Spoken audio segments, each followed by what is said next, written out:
Chiney Ogwumike. Chiney, welcome. Where is she? There. No, we're going right to the highlights. Chiney, the Lakers beat the Rockets last night, 95-85. Westbrook, LeBron, and AD combined for 51.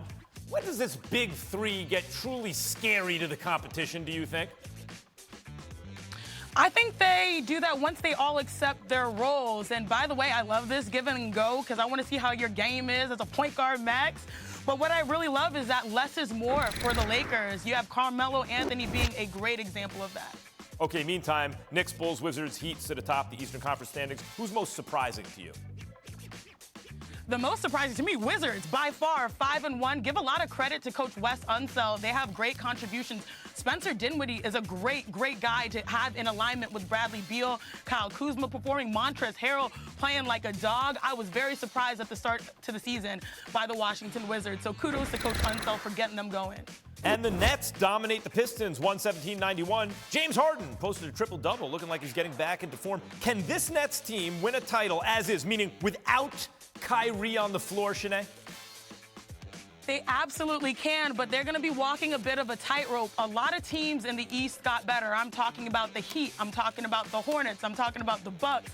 And I'm talking about the Chicago Bulls.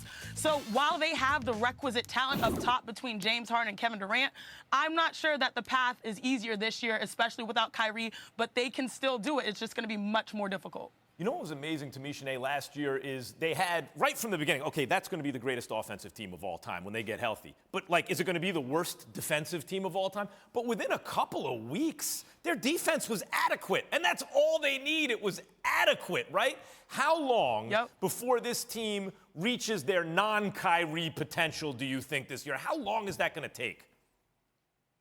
I think it's coming soon. We're seeing it, Max, in flashes. I really love seeing their posts more aggressive because you need balance, especially without Kyrie. You need more of a punch. I love that LaMarcus Aldridge has had a few big games here or there. I like Blake Griffin making a few highlights.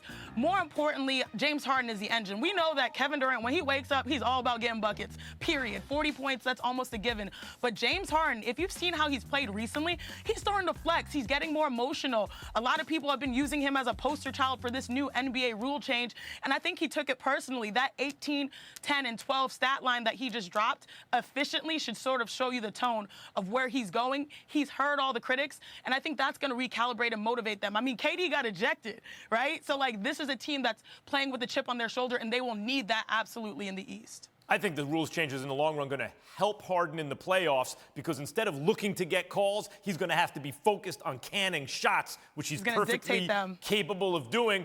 Last year was the best I've ever seen him play. He's one of the best point guards I've ever seen last year, point guards. The great Chiney Ogwumike, ladies and gentlemen. Thanks for watching ESPN on YouTube. For live streaming sports and premium content, subscribe to ESPN+.